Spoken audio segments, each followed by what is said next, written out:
Okay, people. So today I'm joined by Ian Courtney, who is the director, the writer, cinematographer, producer. Like, my man's wearing mad hats, right?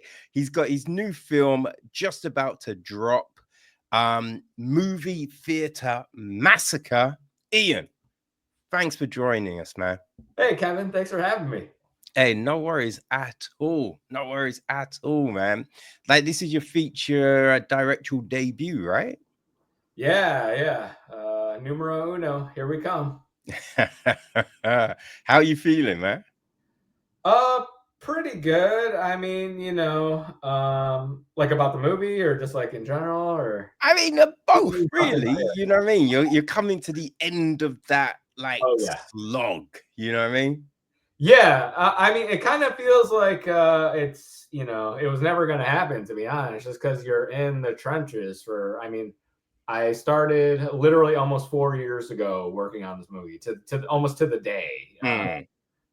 So, you're just in there and you kind of feel like, is this thing ever going to come out? Like, you're just like working on it. But yeah, I mean, someone texted me yesterday saying that they saw the trailer up on Apple, and I was like, oh, okay, cool. Like, all right, it is getting out there then, like it is gonna happen. All right, cool.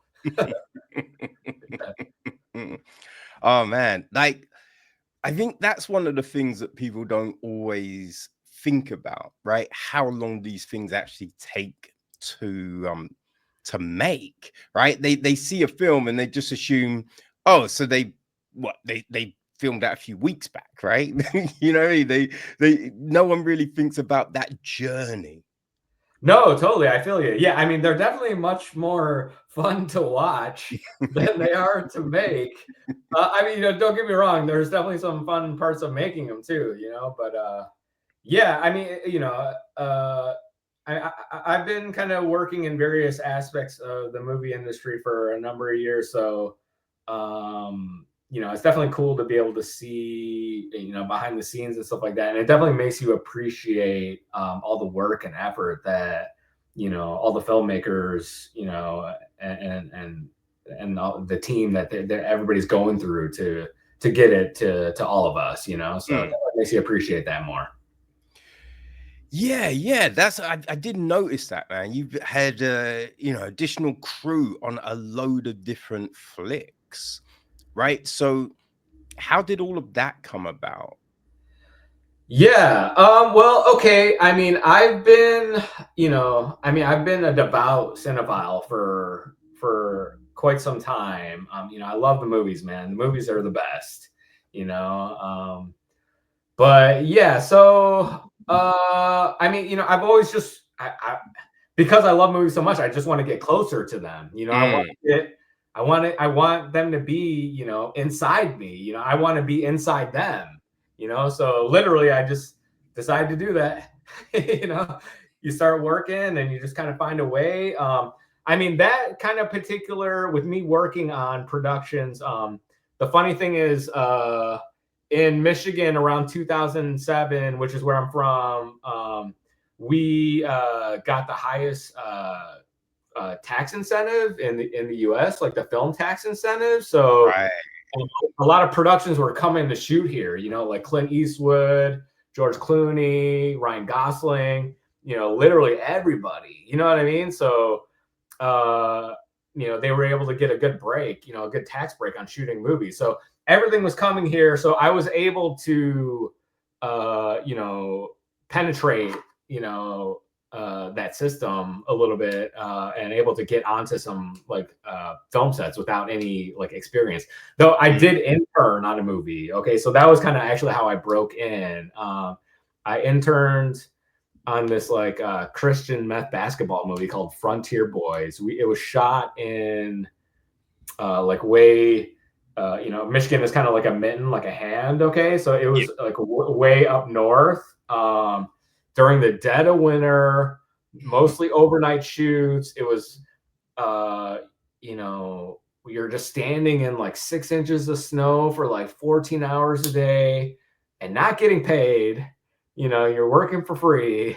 Yeah. You know what I mean? But that, it definitely, teaches you, like you kind of see what is going on, and then through that, somebody saw how hard I was working, and then they referred me to somebody, and I was able to get my first paid job on a film set through those means.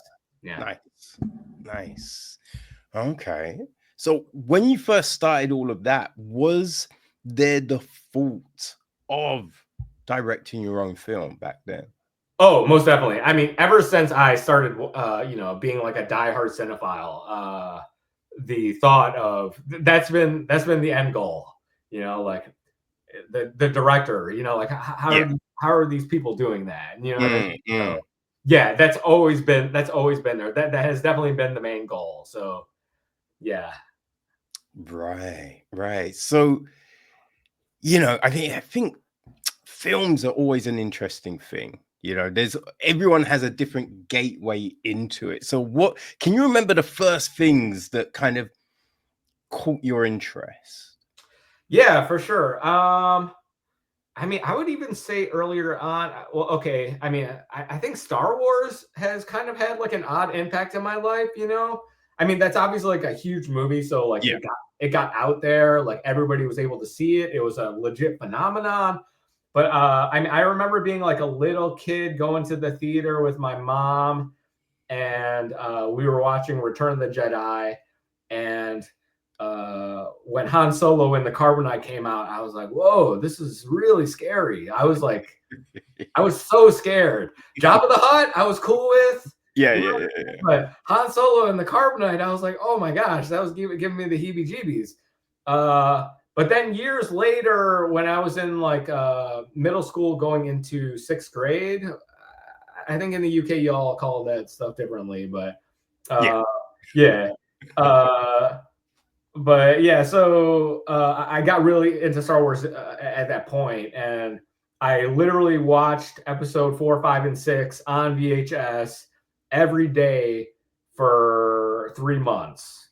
So it was like my obsession. So yeah, so that kind of kicked it off. But then when I was a teenager, I got really into Pulp Fiction. Like Pulp Fiction kind of like opened up my my point of view on what movies could do, and what just like the cinematic references, like with Godard or like De Palma or whatever, you know what I mean? So that kind of opened up my worldview with what cinema could be.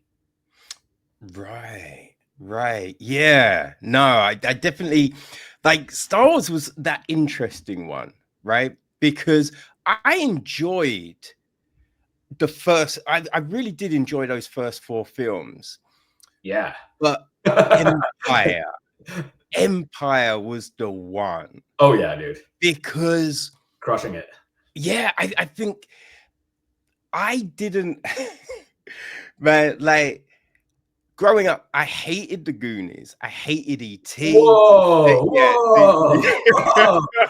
Kevin, chill out there, man. Don't say that too loud. I know, man. People might hear that. Yeah, like, yo, when people talk to me about films, right, and they'll be like, "Oh man, the Goonies," and I'll be like, "I hate the Goonies." They just look at me like I killed their parents. I love that take. Even though I love the Goonies, I love that you hated it. I really don't know what it is, but yeah, the Goonies, like Flight of the Navigator. Oh, just okay. So you weren't into like the Spielbergian type of stuff. Is that what's going on here? There's stuff I liked, right? I thought Gremlins was great. Okay. Right. I really liked Black Hole. I really liked Short Circuit. Okay. You know what I mean? Like there were certain films I loved. Yeah. But the kind of, I don't know if like kiddified isn't really the word, but like I think the thing skewed for a younger audience. I didn't really dig it. Yeah. And there was and even back then, stuff like Superman. Okay. Because I didn't like the first one. The second one Yeah. with the evil Kryptonians Yeah. in their ABBA-esque jumpsuits. Yeah. I love that one. That was Okay. frigging great. That was Coasting But Your Right. Okay. Huh. yeah, Interesting. Okay. but I I'm like looking that at you didn't like the first Superman though, but you went back for more to do the second. well, I do that too. So yeah, I like how you 'cause did I that. like to give things an opportunity. You No, know for what I sure. mean? No, definitely. Yeah. And I think sometimes when everyone else is being like, "But it's great," you just be like, "What did I miss?" No, I for must sure. I Yeah. must have missed something. And sometimes you do go back and then you do be like, actually, that's pretty decent. And so sometimes I know it's watching things in a bad, you know what I mean, mental frame. You know what I mean? Like if you're not vibing that day and you watch something, you might not, you know what I mean? It might not resonate with you. But then other times, you know what I mean? You're on it. But in that first one, I'm watching it and I'm just like, wait, with the glasses on, Clark Kent, take them off, and what no one sees, he's the same person. You know what I mean? It was just things like that that just bugged me. You It's know? movie magic. It's movie magic. But then there was, I remember watching, and not many people have seen this. Yeah. But it was the 80s Lord of the Ring. I think it was 80s. It Oh may yeah. have been late. No, it was late 70s. The cartoons. Late, I think it was 79, 78 You're or talking about 79. the Ralph Bashki ones, right? So No, it was the Lord of the Rings cartoon. the movies, right? The cartoon. Like a cartoon series or like the cartoon No, so movie? it was really crazy, right? They did this cartoon film of Lord of the Rings. It was the same people that did the cartoon Lion Witch in the Wardrobe. Yeah, you're talking about Ralph Bashki. Was it Rumbesky? Ralph Bashki. Yeah. He did the first one. Yeah, the first one. Yeah, because they ran out of money. Okay. They ran out of money, but it was like I think it's rotoscope. They call it is the technique of like taking the film and then tracing it and turn it into a cartoon, and that blew me away. Yeah. Rotoscoping. Yeah. Okay. I Yeah. didn't realize they were doing rotoscoping already at that time period. I guess I became more familiar with rotoscoping once Richard Linklater came. Oh, Scanner Darkly, right? Yeah, well, he even did it before that. Scanner Darkly was his second foray into doing like rotoscope animation. He did a Waking Life about 6 or 7 years before. Yes. And that was like another rotoscope film. And then, recently he did Apollo 10 and a half, I believe it's called, which is also a rotoscope animation film. But yeah, I didn't realize that rotoscoping had been a part of animation, during that Lord of the Rings time period. Yeah, I mean, it was 80s. completely. It wasn't as good back then, but I think it was that film that really kind of opened up what storytelling could be For you. Yeah, that was okay. Interesting. Okay, cool. I like that. Yeah. Did you see that in the theater? Or? No. I think that came on TV. Oh, you saw it on TV. Okay, cool. I taped it. Nice. And I watched that video so many times. Oh my gosh, that's just amazing. became snow. It just became snow, man. Oh my gosh. So okay, that's cool. Okay, you were able to tape that. Okay, so was that like because you all have PAL VHS there, right? Is that what the deal is? Yeah. Okay. Huh. Okay. So that's so if it came, there were certain things that would play on TV and you could tape them, but then it's like on certain channels you had all the adverts and all of that, and it was just like, you know what I mean, finding the right one, and then sometimes you stop and then press record once the advert. So were you pausing during the commercials and stuff, or or did you record through the commercials? No, I think that one aired on a network with no adverts. Whoa! So I think I got that all the way through. That's like that was pretty rare during that time period, because I think in America the only thing that was like doing the non-commercial stuff was probably like, I would think HBO. I'm not 100% sure on this, but HBO maybe was the only one in the US that was doing something like that. Okay. Now, the BBC over here. Yeah. That doesn't have adverts during films. Oh, wow. That is a whoa. BBC has got some standards. Like, I like that because I don't like the commercial breaks like in the movie. It's frustrating, man. It ruins the flow. I mean, I guess in this modern day and age, they got like Tubi and Pluto or whatever in America. And if it's a way for people to be able to see movies, great, So, but yeah, for me, I definitely prefer not having any, commercial breaks, just because, not necessarily intended, but I think in the UK the commercials are perceived differently because in Detroit we have this screening every year at the Cinematheque that I go to, like almost like every weekend, called the Detroit Film Theater. This great programmer, his name's Elliot Wilhelm. He's been programming there since like the 70s. They run this program called the British Arrows, which is, are you familiar with that?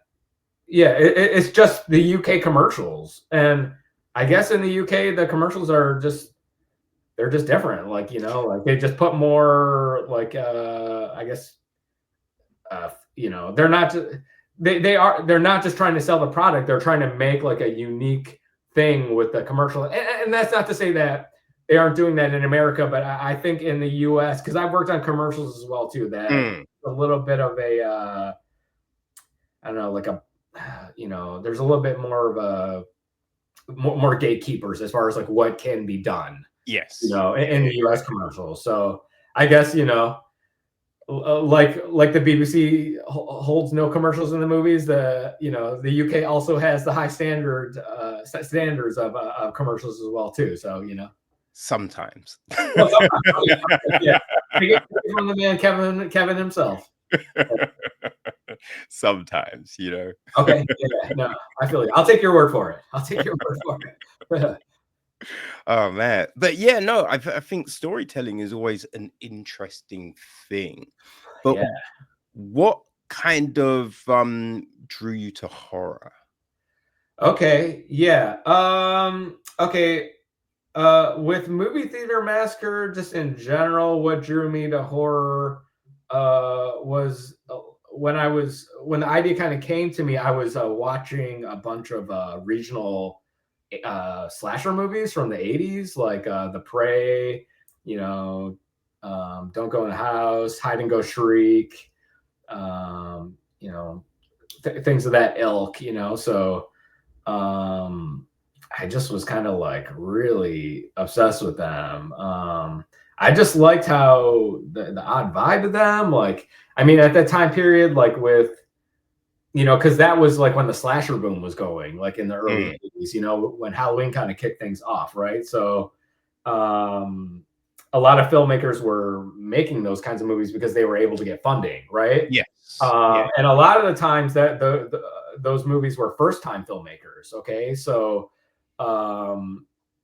because they kind of, I don't want to say they didn't know what they were doing, but because they were, doing it for the first time, sometimes they were, or sometimes they were able to just do, unusual things that you wouldn't see in, normal everyday commercial cinema. You know what I mean? So I thought that was really intriguing as well too, just to see, what these filmmakers were doing with that genre, and the different take that they were doing. So yeah, so as far as Movie Theater Massacre and the horror element, like that's kind of what brought me to that.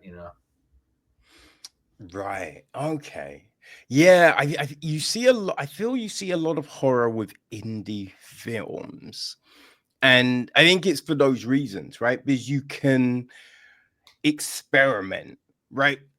Where like if you're trying to make an action film, Like if you're trying to do Mission Impossible, right? It's harder doing a car chase. It's harder, doing a guy jumping off a building and all of these kind of things. But inventing new ways of killing people and creating suspense, that's something that I feel it's more open to you. No, yeah, I feel you. I mean, I guess with action kind of stuff, I mean, I definitely like action as well too. I mean, I think there's definitely a fair amount of action in like the NDB spectrum, with all the movies, like especially in the 80s or something that were coming out on VHS. And even nowadays, there's a lot of those like kind of B action movies that maybe like Bruce Willis or yeah, there's a load of those. Yeah, like Sylvester Stallone or something, Nicolas Cage, like, those guys are kind of venturing into like Lionsgate or like Grindstone or whatever are putting out. But yeah, I think with action, I mean, probably you have to have like a martial artist or something, somebody like Steven Seagal or like Jean-Claude Van Damme or something to bring like an element, because then they can kind of do the action. Otherwise, you have to like, I mean, I think just logistically with action, it can be more difficult because there's a safety thing that comes into play, what I mean? So, and probably also the rigs can get more expensive because you have to have different type of, camera rigs to do some of the action stuff. But yeah, I definitely love action. I tried to kind of put a good, a couple action type of sequences into Movie Theater Massacre. One of them I'm actually pretty proud of, and I'm hoping more people kind of catch on to that because it can be difficult to film an action sequence and kind of make it unique. You know what I mean? So, yeah, I was kind of pretty proud of what we were able to pull off within the means that we had available to us. Yeah. Okay. Yeah. No, I forgot what it is, but there was an action film I covered recently. Yeah. And it was like a low budget one. Yeah. And the problem was because the fight scenes. Yes. And it was so obvious no one was hitting each other. Okay. And so it just threw you out of the film. I got you. You know what I mean? I got you. And I think I'm curious what that was though. Just I still admire though, like when, because I mean, making a movie is difficult. You know what I mean? And people are just trying their best. You know what I'm saying? And I think that's what can be interesting is that everyone is kind of bringing, because filmmaking is a collaborative medium. So everyone is kind of bringing their stuff to the table, and then you're kind of just throwing it into a pot and then kind of seeing what comes out. And I think that's what can kind of be interesting about it, like even if people aren't necessarily quote unquote succeeding with like landing the punches or whatever, you know what I mean? Like I still think that it can make it like interesting because they're doing something that maybe not everybody else is doing. Because I feel like a lot of people are trying to make the best movie they can, and of course they are. But sometimes I feel like when you're trying to make this like good product, it can almost like take away from the film viewing experience to a certain degree because everybody's kind of trying to make the same movie to like a certain degree. So I feel like when there's like unique little little kind of obscurity things about certain movies, to me that can kind of be interesting. I don't know. That's just me though. You know what I mean? Everybody's different. You know what I mean? So. Oh no, for sure. Like I think when you look at certain stories and genres, right? Everyone has done that thing, right? Like a rom-com. You've got so many different ones, but what's interesting is the individual take. Yes. Because everyone's got a different approach to something. And that's where it gets interesting. Yeah. And it's like when people are trying so hard to follow a a certain pattern. They're like, oh, When Harry Met Sally worked, so I'm gonna do exactly the same thing. Right. That's when it doesn't work. But Yeah. when someone, makes something, and it might be low budget, but because they put their own little mark on it, that's what makes you go, oh, I enjoyed the fuck out of that. That was fun. That was different. Yeah, no, for sure. Yeah. I'm a big rom-com fan too. Harry and Met Sally, When Harry Met Sally, that's a good one too. Yeah. I wasn't a fan. No, okay, all right. I like that time period of Rob Reiner. I mean, I still like what Rob Reiner is doing these days, but yeah, I mean, he was kind of doing like a string of interesting movies during that time period, like When Harry Met Sally, like A Few Good Men. Oh, love that. That one's great. Misery. You know what I mean? Like, and those are all like completely different movies. Yeah. You know what I mean? So it's pretty cool that he was able to kind of tackle these different kinds of films and able to make pretty good movies out of them. In my opinion, but. I don't know. I guess you hate When Harry Met Sally, so not in your opinion, Kevin. But the thing is, like, the majority of people love that film. No, yeah. So it's definitely a beloved movie, that's for sure. Yeah. It's not necessarily a bad film. It's just not. It's not your cup of tea.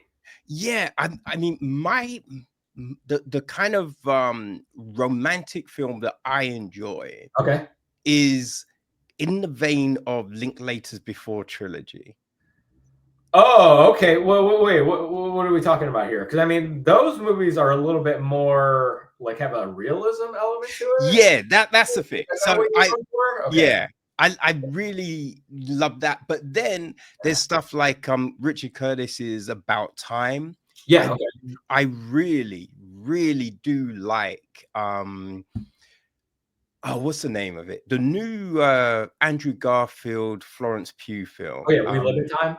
Yes. Yeah, I saw that. That's fantastic. That's fantastic. So those are the films that I enjoy. You know what I mean? Like 500 Days of Summer, Juno, Garden State.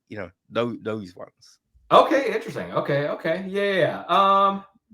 Yeah. Okay, so it sounds like maybe you like a little bit of a darker element in your romance movies, maybe? Because When Harry Met Sally is pretty light on its feet. I think that's why I like it, because it's so breezy. I mean, I like all those other movies you're kind of talking about too, but other rom-coms that you're talking about. But yeah, there's something so kind of breezy about When Harry Met Sally. You know what I mean? It's it really kind of moves at like a brisk kind of pace, and I think just like Billy Crystal and Meg Ryan just had like a great chemistry with each other in that movie. It was kind of like capturing, lightning in a bottle, but they're capturing it with a movie camera. Yeah. You know what I mean? So yeah.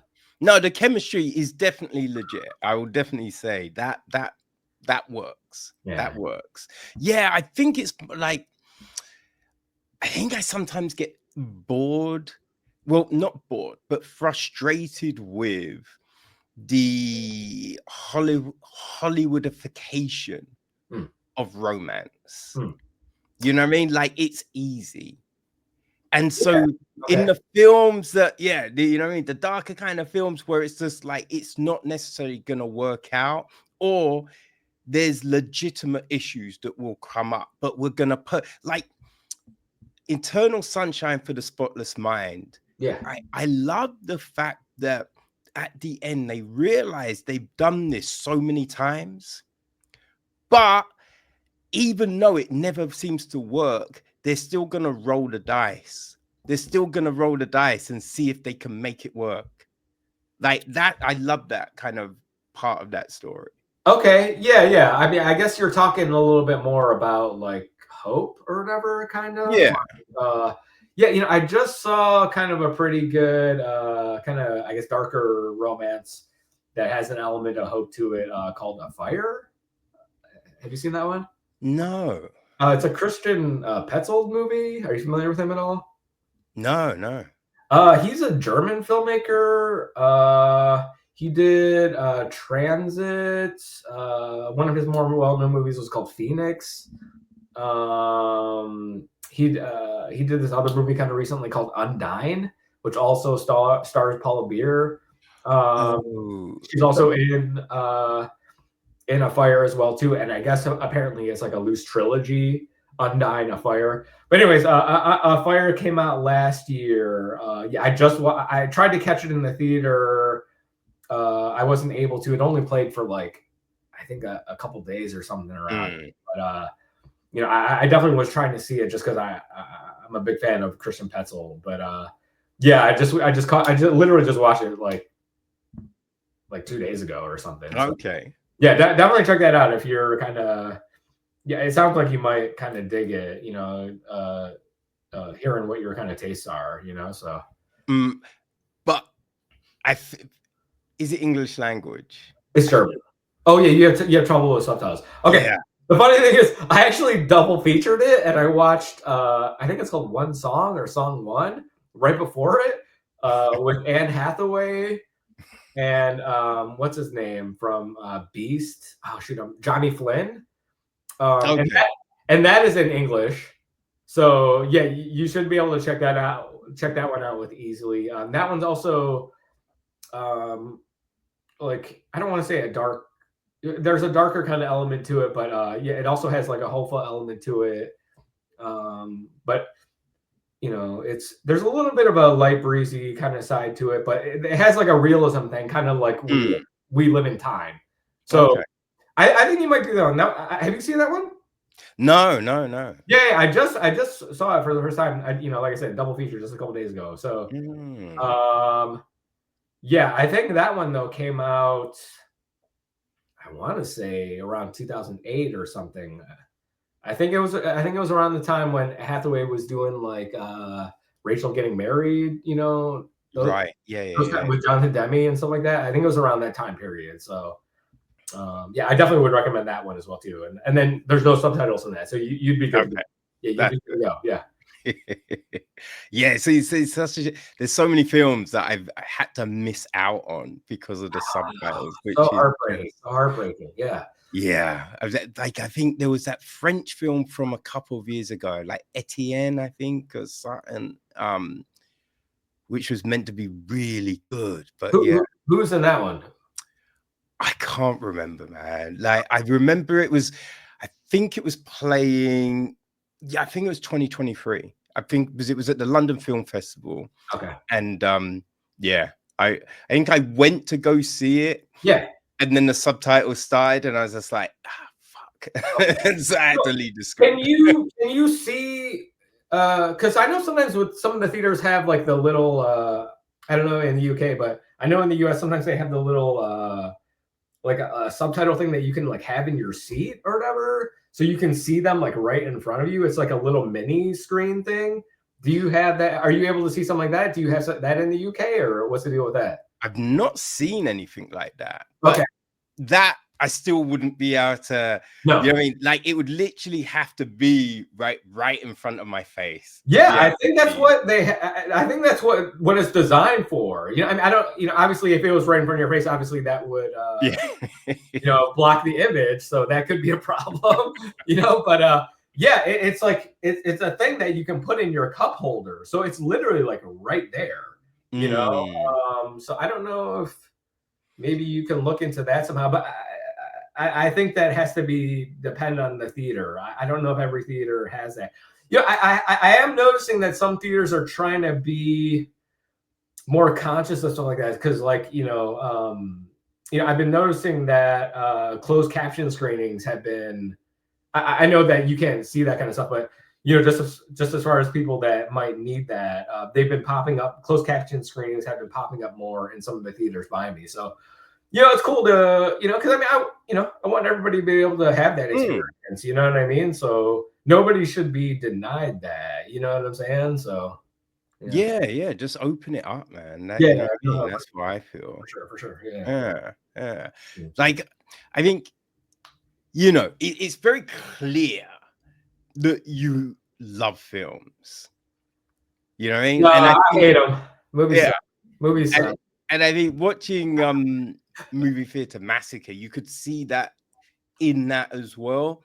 in some of the references, in the conversations characters were having.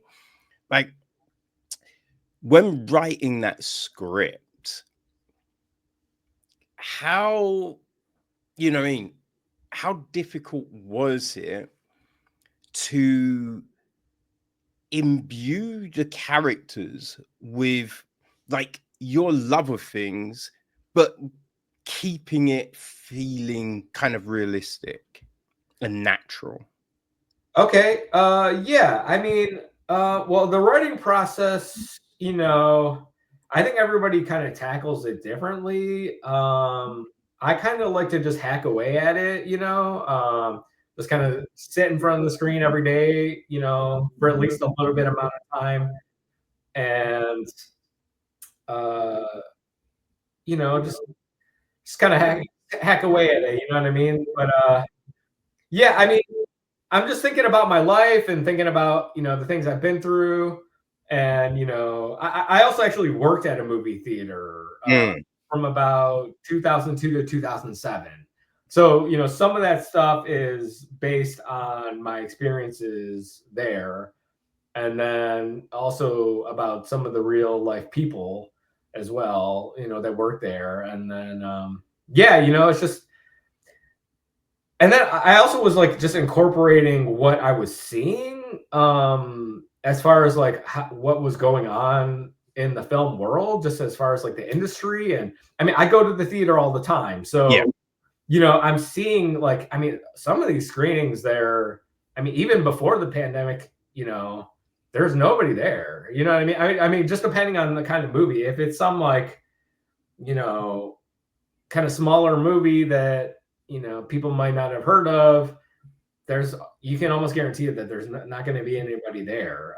And I think that's really unfortunate because, I mean, for multiple reasons. Because one, it can be great to see a movie on like VHS or DVD or streaming or whatever. I mean, whatever means necessary, that's awesome. But seeing movies in the theater is different. It's Oh, for sure. For sure.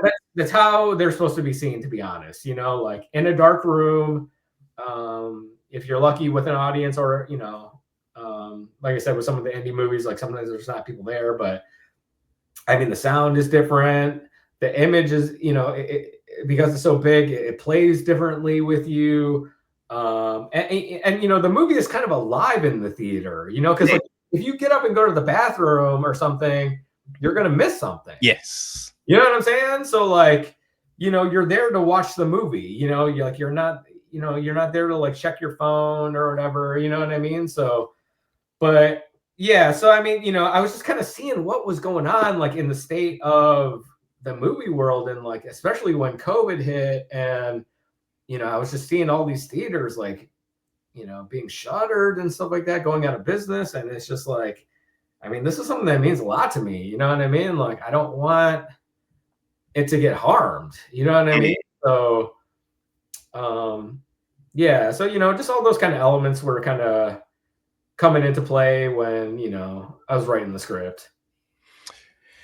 Yeah. No, that I feel that kind of bleeds through. You can kind of feel that in the film, like in the cinema you worked in, like what kind of roles did you kind of handle there?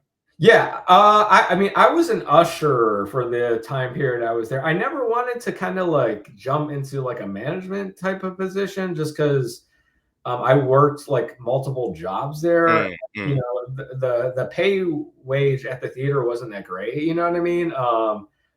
And I was also working at an independent record store when I was working at the movie theater, which was also an indie theater. It was a landmark theater, so we showed like art house indie movies. Right. But yeah, so I was also working at an independent record store during that time period. So, I was living the dream, man. Oh man, I can just imagine. Dude, it was two of the places I spent a big chunk of my youth in. Yeah, man, it was the best, man. I mean, dude, all this music around me, all these movies around me, like, man, dude, yeah, take me away. Take me away.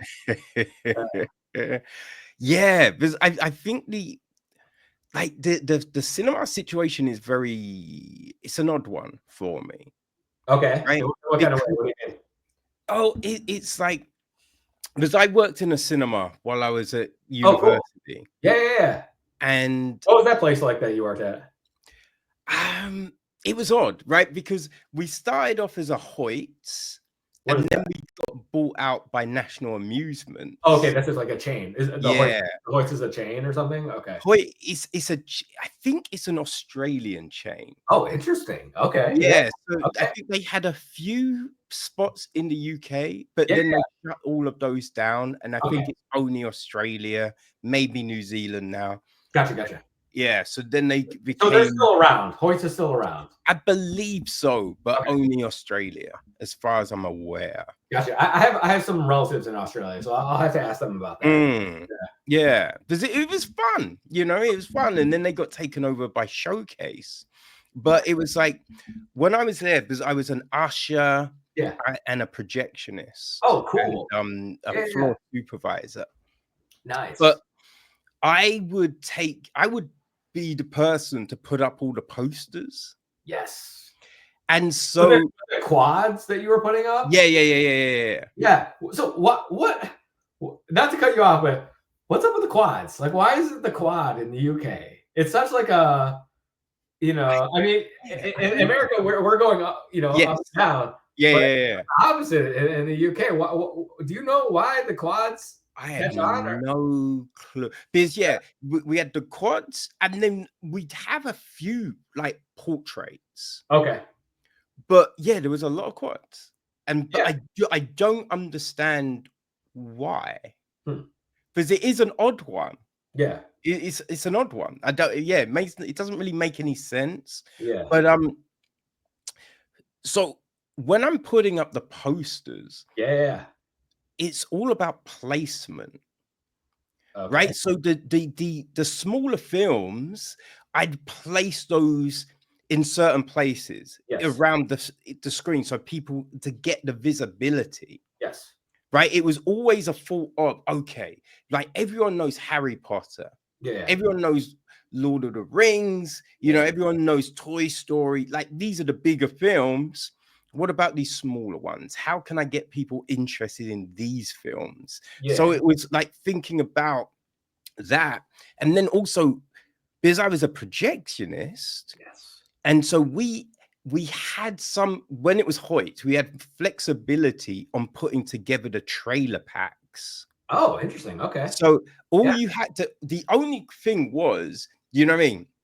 If it's a PG, you can't put like 15 and 18 trailers in, but but it is, unless there is a PG cut of the trailer. You know, sometimes there was, right? Totally. But you could then go, okay, what films are we gonna try and push? And what films would work with the main feature? So it was all that kind of thought about that to get people interested in certain films and all of this. Totally. But what I'm noticing now, like, the trailers are exactly the same in every single film, right? The posters, you know what I mean? Exactly, only big films, right? They're not. There's a load of films that you don't see posters about in the cinema. Yeah, like in some of the cinemas are close to me anyway. Yeah. And it's just like, well, that's why people aren't going to certain films, because they do not know about it. Yeah, I mean, well, advertising seems like a whole nother beast. I mean, it's especially in this day and age where, there's the whole social media element of it, you know what I mean? So, which I think is a blessing and a curse, maybe. I mean, I'm not exactly sure, but, I definitely, the marketing departments of movies, they definitely have like they've got an interesting job, that's for sure, But yeah, no, I feel you. As far as like some of the stuff being a little bit more common nowadays, I mean, I think that advertising is a way for movies is a way to help build up. I mean, and probably just in general advertising, but is a way to build up excitement about Yes. something, right? You know, so yeah, you know, I mean, I love a good movie poster. You know, I tend to not watch trailers that much just because I don't want to know. I want to kind of know as little about a movie as possible when I go and see it. Because trailers are awful. They give away too much of the film. Yeah. If I do watch a trailer, I'll maybe just watch like 30 seconds of it just so I can kind of get a little bit of a vibe. You know what I mean? Yeah. I mean, I don't know. I mean, that I wonder, you know, if that's just, you know, I mean, it could be budget that why, you know, some they're having to go a little bit more of a plain route these days, you know, or it could be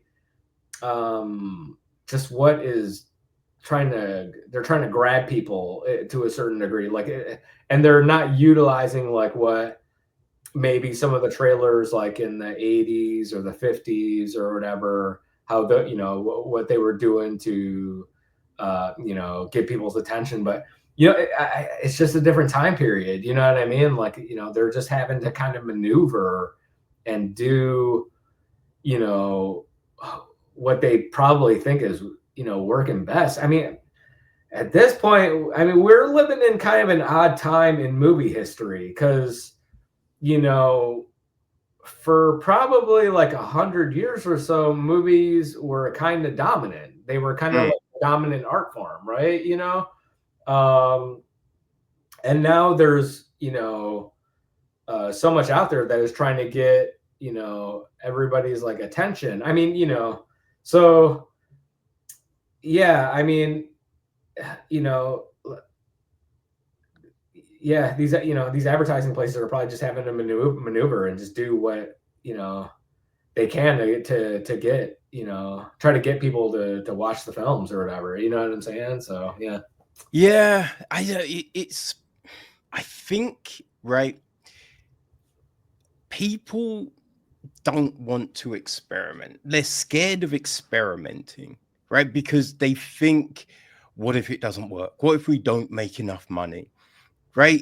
So that's why I think we're seeing so many remakes, reboots, reimaginings, you know, because it's an IP. They've got a big IP and they think that's going to sell, you know?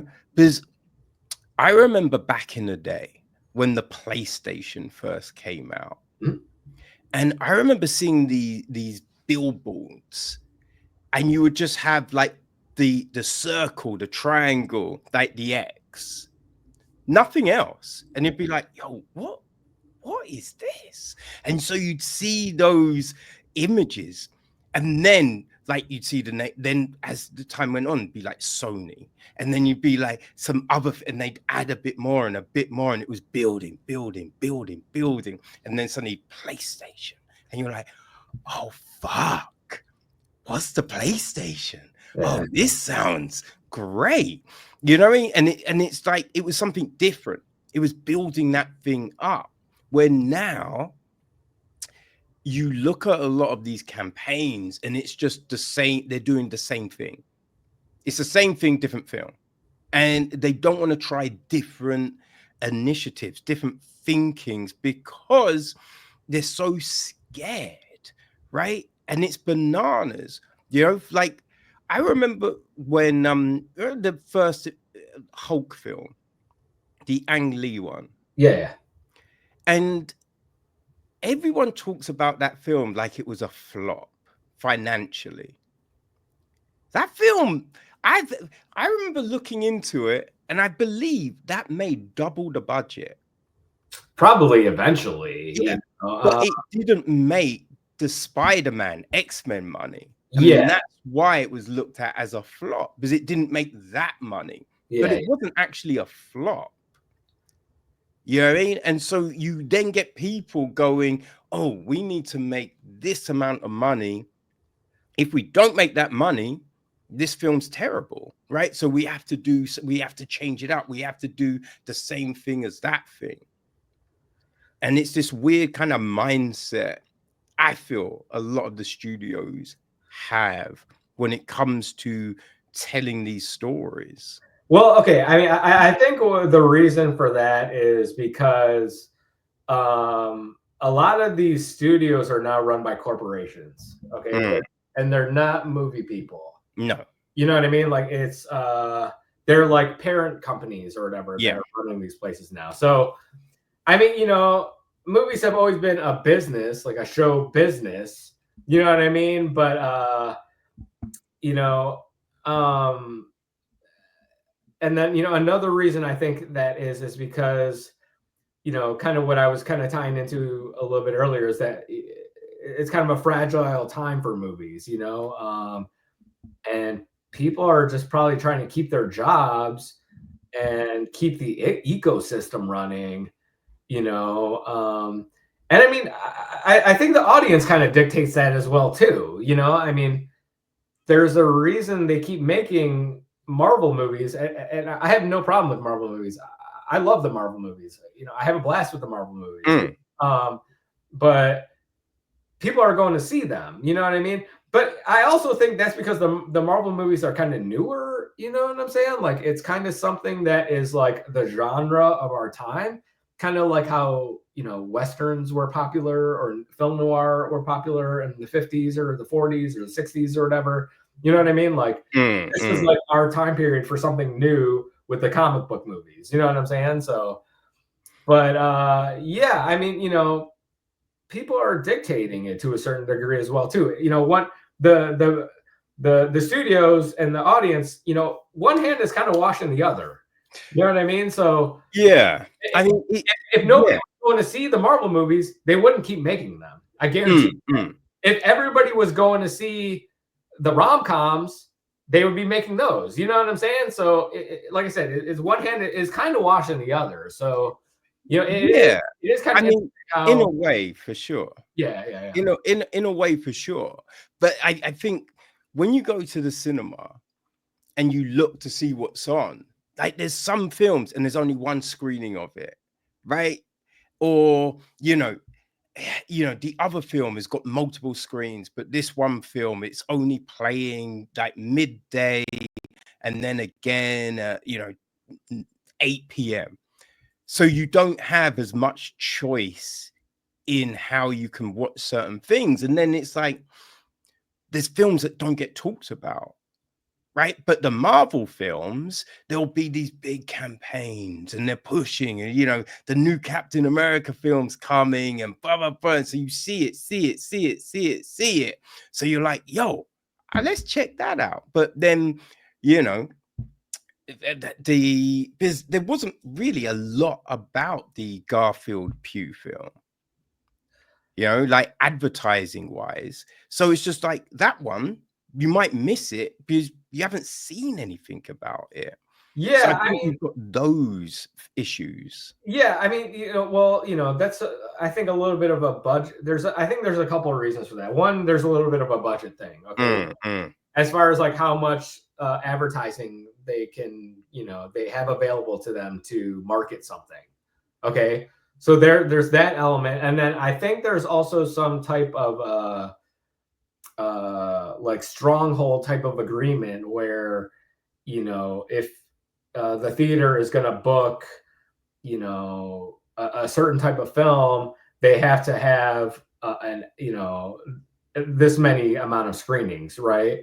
So this other movie that you're kind of talking about that only has like the one screening a day or whatever, they just might not have that kind of a stronghold, like a foothold, to be able to get that many screenings. And then one other thing that's also affecting that as well too is that some of these movies that are only playing like once a day or whatever, for like a week or whatever, they are also dropping day and date on streaming.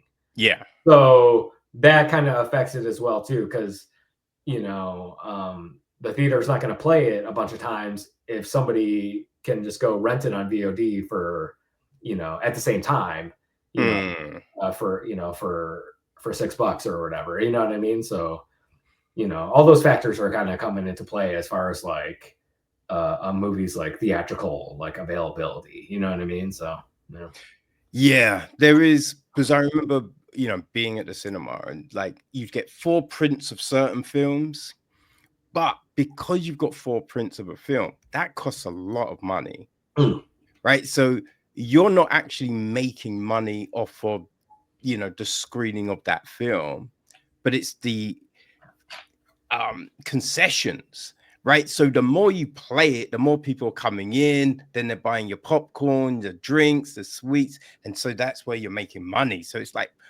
let's throw in a load of screenings of that, and then we'll just push the concessions. Yeah. Well, I think to my understanding, most of the time, the theaters, the only way they're making money is through the concessions. I think at some point, depending on like what the deal is, like with the movie and the distributor, like I think after a certain amount of sales, the theater will start to get a cut of that. Or Yeah, I think every deal is different, but generally most of the time, like the only way that the theaters are keeping the lights on is through the concessions. I mean, that's also why they're so high. Yeah. And like that, like you're being charged, whatever, 6-7 pounds or whatever for like a small popcorn or whatever. So yeah, it's crazy, man. It's crazy. Yeah. Like, how do you break through all of that? Like with a film like Movie Theater Massacre, right? How do you break through all of that noise and get people to come and check out your story? That's pardon me. I mean, that's a really interesting question. I mean,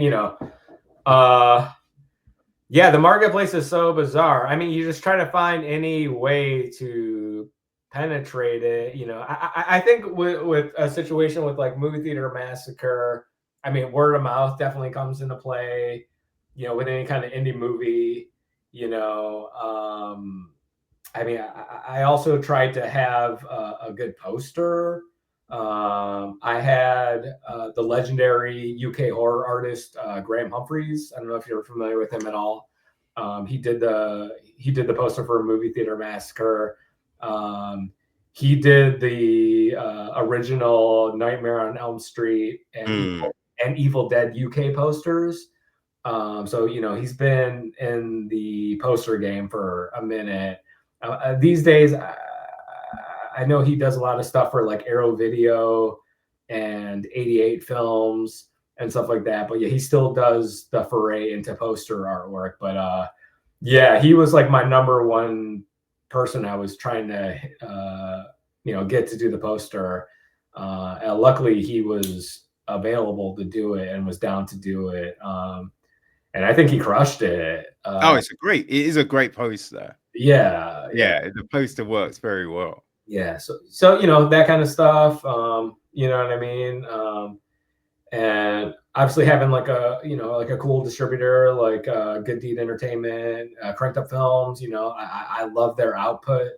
I think they have like a really good library of films. Like I was a fan of their their library before we hooked up with them.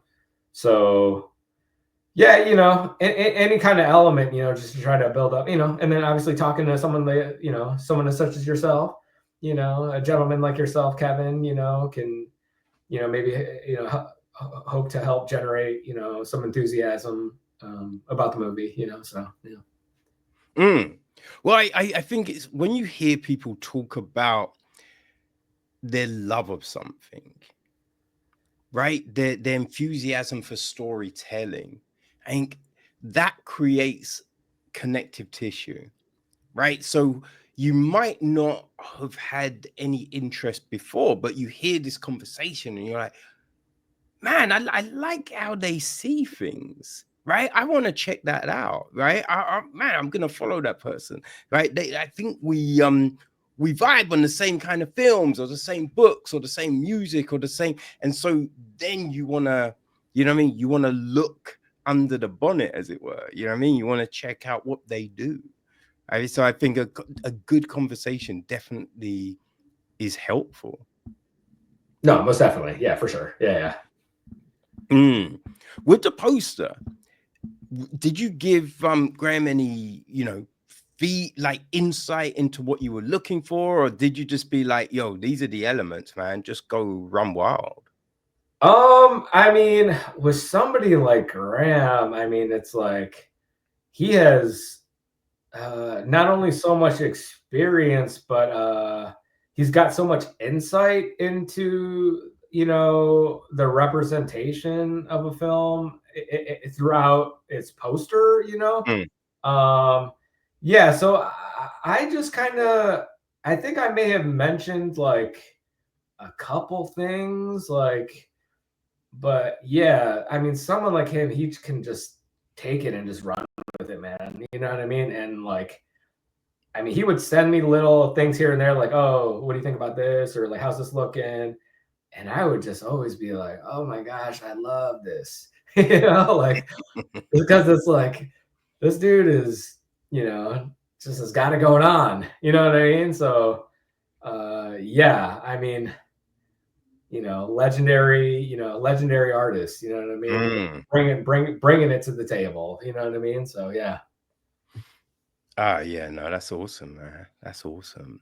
Like, throughout this kind of process, like coming in your first film, what did you think might be your biggest challenge, and what turned out to be the biggest challenge?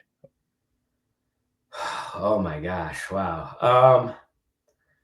So I mean, to be honest, I was pretty kind of confident going into the filmmaking.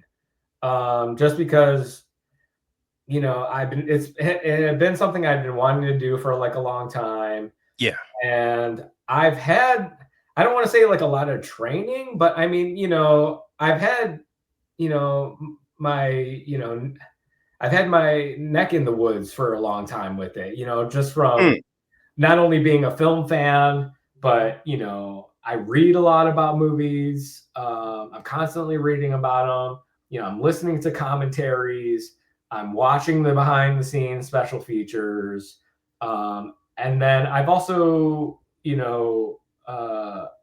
been working in various aspects of the film industry for like a number of years. Like I worked at a film school.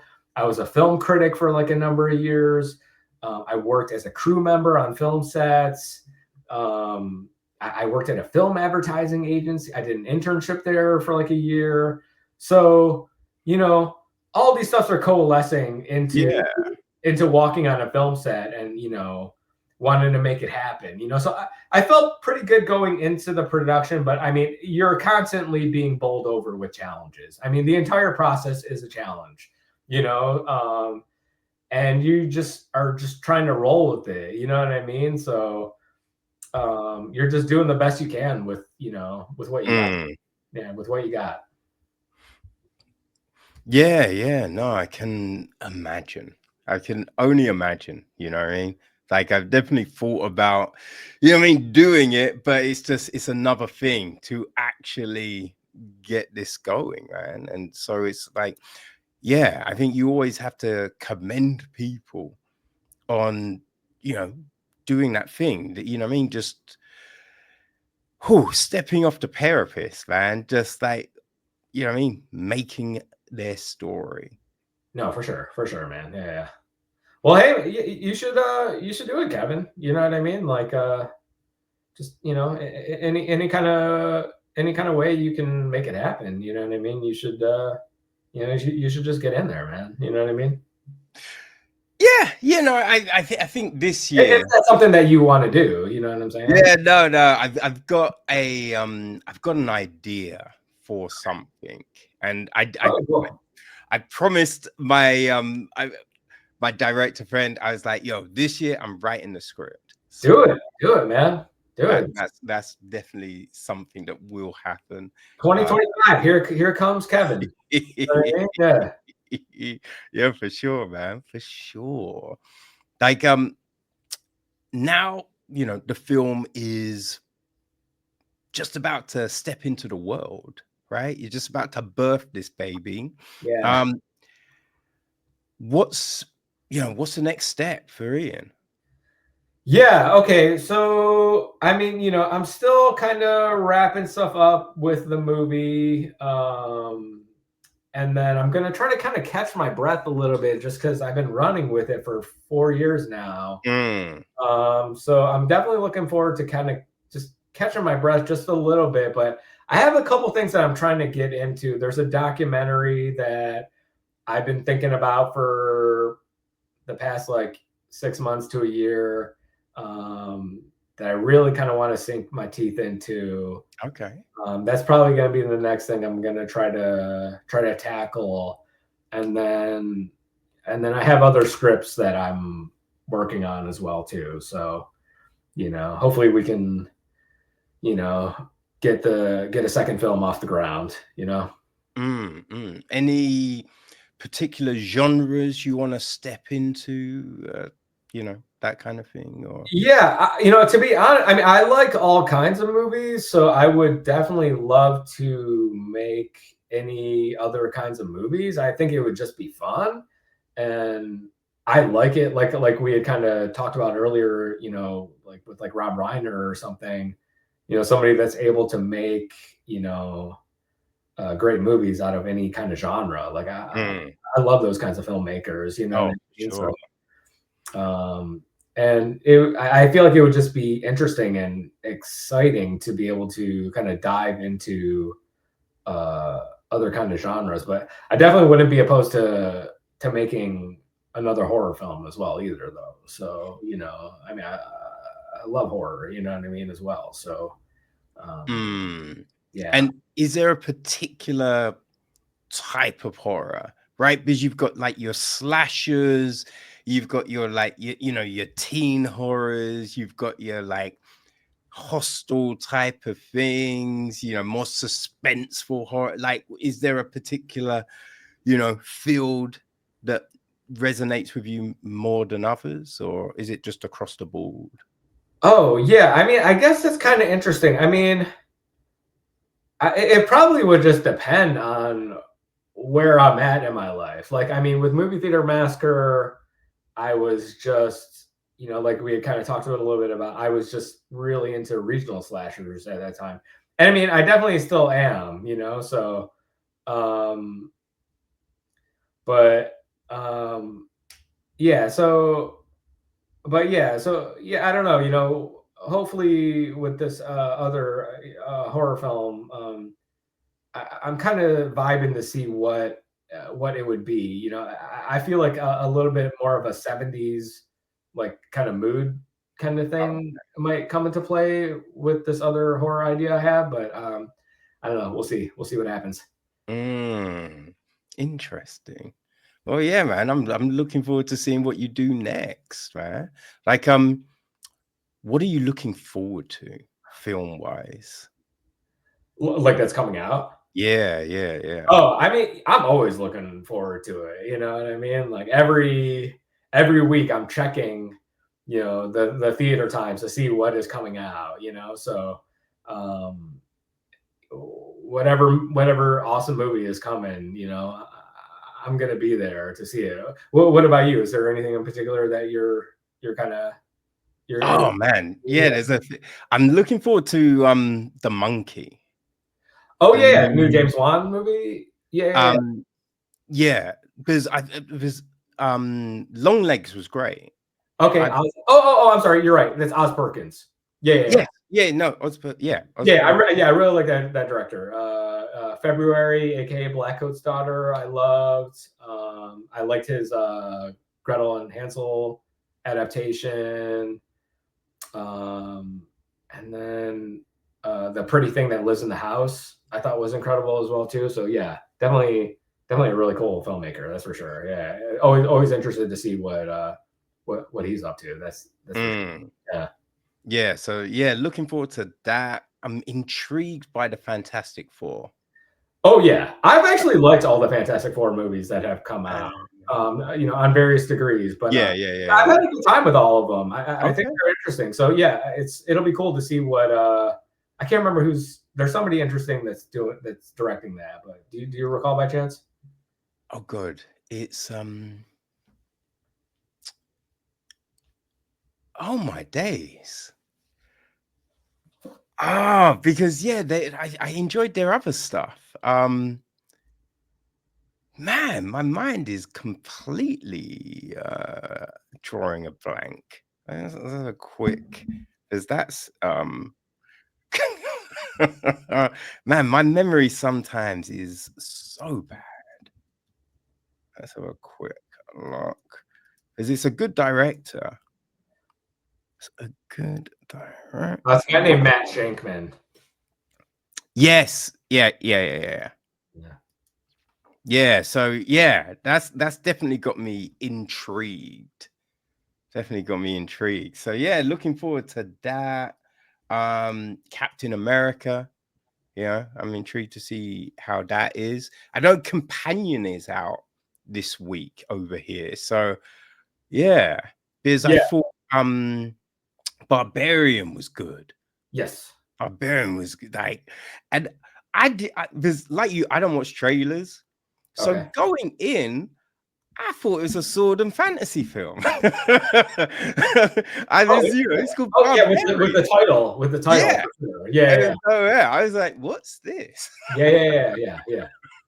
Yeah, I dug Barbarian as well too. Yeah, I'm gonna go see Companion as well. I think it's playing in IMAX, so I think that'll be like a cool way to see that movie. And I really like the young lady that's starring in that. I'm drawing a blank on her name right now, but she was just in Heretic.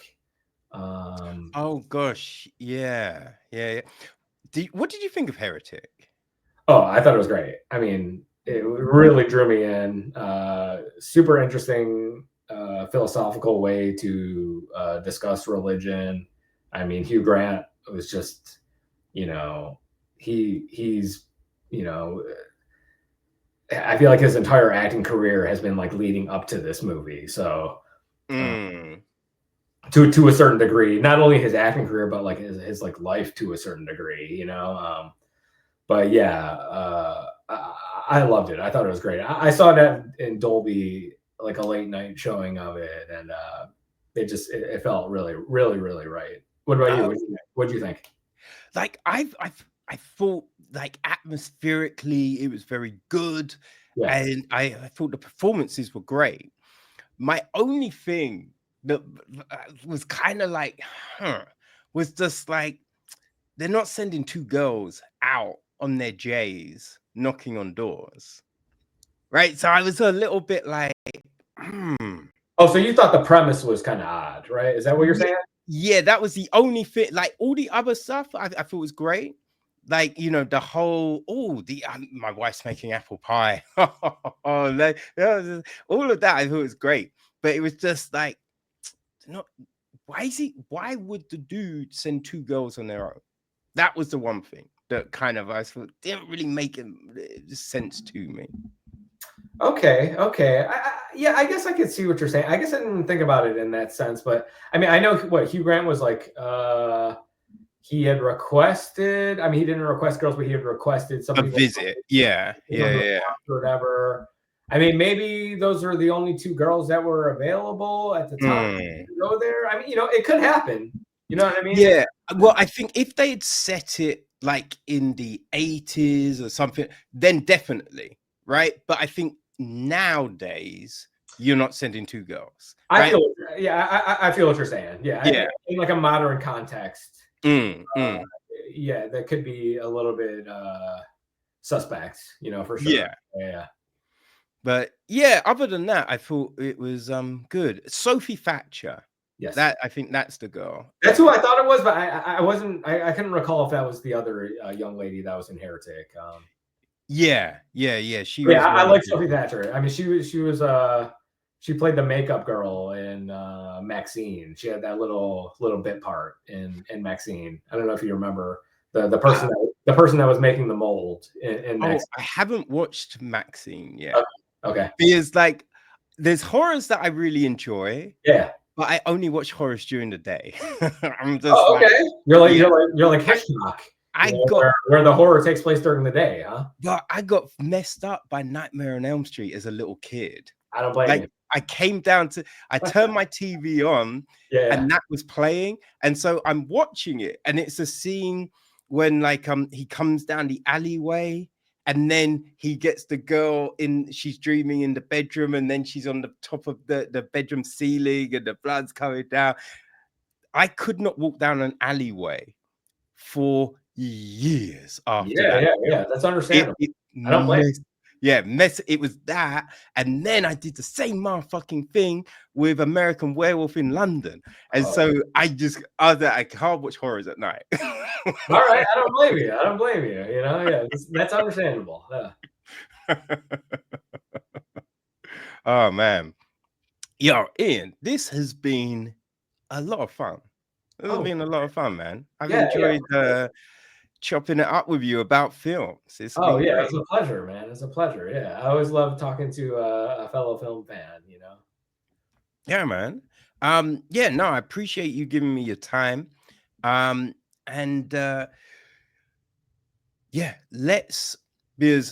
I've kept you a while, and I know we got over. So I'm just like, before I let you go, let everyone know how they can keep track of you and check out your film. Oh yeah, Movie Theater Massacre drops VOD on February 4th. It's going to be on Apple and Amazon, and Cranked Up has a new streaming platform that the film will be available on VOD there as well. So yeah, please check the movie out. If it sounds like something that might be up your alley. Cool. And your social handles? Oh yeah, I'm a man of mystery. I did have social handles for about a decade. I'll kind of pop in and out of the social media world, but I currently do not have any. Yeah. So I stopped having them a handful of years ago. I kind of missed I grew up without social media, so I kind of missed that the separateness, not being electronically tied to to the social media world. So I do not currently have one. Yeah. Okay. Yeah. Okay. All right. Well, I'm sure people will be able to see a lot though about the film online. So Movie Theater Massacre, people. The new film from the man Ian Courtney, writer, director, producer, many hat wearer. Hey, it's dropping on the 4th. Go check it out. Go support Ian. And enjoy your movie watching, people. Enjoy your movie watching. Most importantly, yes. Kevin, pleasure. Thank you so much for having me. No worries, man. No worries, man. And when you've got a new project, come by for a convo, okay? For sure. All right, man. Take it easy. All right, you too.